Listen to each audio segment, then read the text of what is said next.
two suspects, whose names have not been released, are no strangers to the law. Both have prior convictions, and their lives have been marked by a series of poor choices.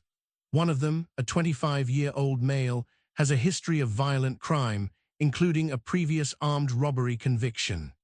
The other, a 28-year-old female, has a string of misdemeanors, but nothing that would have predicted her involvement in a crime of this magnitude. As we delve deeper into their lives, a pattern emerges, a cycle of poverty, lack of opportunities, and a desperate attempt to escape the circumstances that have defined them.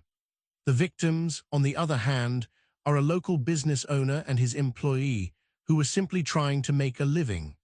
They are the embodiment of the American dream, working hard to provide for their families and contribute to their community. It's a chilly winter evening when the armed robbery unfolds. The suspects, armed with handguns, enter the business, demanding cash and valuables. The victims, caught off guard, are forced to comply.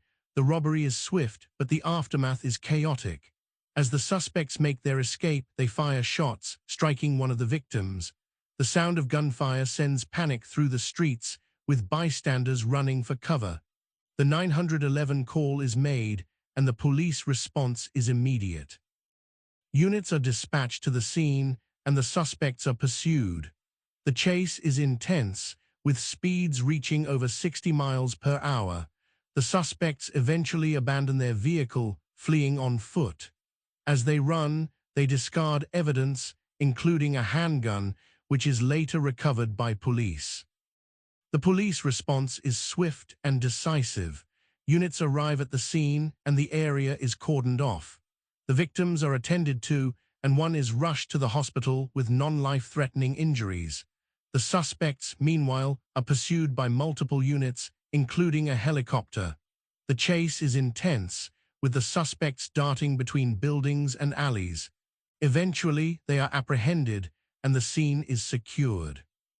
As investigators begin to process the evidence, they discover a trail of clues, including security footage, eyewitness accounts, and physical evidence.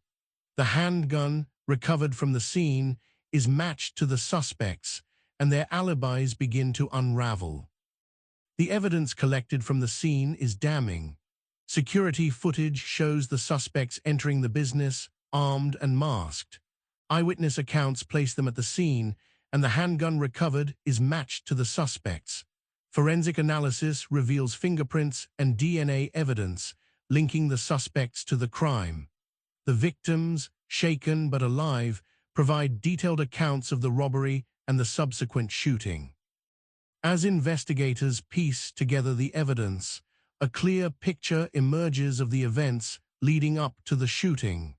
The suspects' stories begin to contradict each other, and their alibis are discredited.